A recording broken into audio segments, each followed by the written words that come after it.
Un groupe de 4 amis s'apprête à passer leurs vacances en faisant du camping sauvage dans les bois. Mais pas dans n'importe quel lieu. Non, ils privilégient ceux avec une histoire sordide, dans l'espoir d'y vivre quelque chose d'effrayant. Le but étant de monter le campement, manger et se raconter des histoires d'horreur de l'endroit où ils se trouvent. Et tout ça autour d'un bon feu de camp. Ils en ont déjà fait quelques-uns, mais rien de bien concluant à leurs yeux. Mais quelques jours plus tard, ils arrivent sur un nouveau spot, où aucune histoire tragique, hantise ou autre ne s'était encore produite.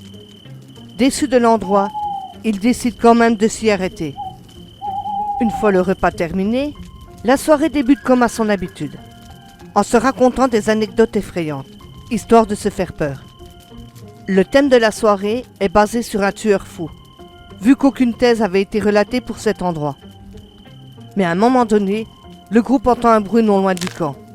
Évidemment, vu l'ambiance dans laquelle ils se retrouvent, la peur s'empare très vite d'eux.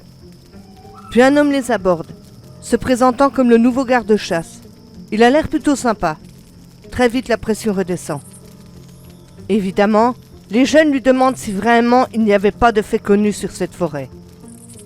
Le garde de chasse leur dit que non, mais soudain, il soumet l'hypothèse d'entrer eux-mêmes dans la légende, qui les rattacherait directement à ce lieu. Mais de quoi parle-t-il ? Sur le coup, ils ne comprennent pas trop ce qu'il voulait dire par là. Mais bon, peu importe. Le garde de chasse leur souhaite une bonne soirée, puis repart en leur souriant. Vers 1h30 du matin, les jeunes décident d'aller se coucher. Tous rejoignent leurs tentes respectives. Car le lendemain matin, une longue route les attendait, pour arriver au point suivant de l'aventure. Mais vers 2h30 du matin, ils sont brusquement sortis de leur sommeil, par des bruits de pas qui tournent autour du campement.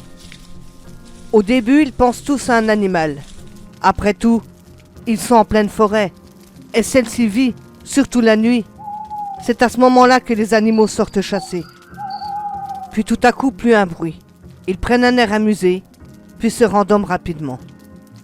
Mais vers 3h du matin, Matt, l'un des jeunes, sort pour une petite envie pressante. Il s'éloigne un peu du groupe. Tout à coup, un homme arrive derrière lui et lui tranche la gorge avec un énorme couteau de chasse. Matt avait à peine eu le temps de pousser un petit cri étouffé que les autres n'avaient même pas pu entendre. L'homme attache Matt à un arbre et il commence à le dépecer, puis à le vider, comme si ce n'était qu'un vulgaire trophée. En réalité, c'est ce qu'il était devenu aux yeux de l'homme. Celui-ci se dirige maintenant vers la tente de la copine de Matt, qu'il poignarde à plusieurs reprises dans son sommeil. Tout ça avait commencé par un simple canular, puis ça se finit en véritable meurtre. L'histoire du tueur fou que les jeunes s'étaient racontée la veille au soir est en train littéralement de prendre vie, dans un moment pourtant bien ancré dans la réalité. L'homme ouvre doucement la deuxième tente, où le couple dort profondément. Il poignarde le jeune garçon de multiples coups de couteau. Entre-temps, sa copine se réveille. Elle hurle, mais l'homme l'égorge, sous les yeux de son copain encore en vie. Il égorge le garçon à son tour. Et de nouveau, il attache les 3 corps à des arbres. Puis il reproduit les mêmes choses qu'il avait fait avec Matt. Un tueur en série qui frappe froidement et rapidement.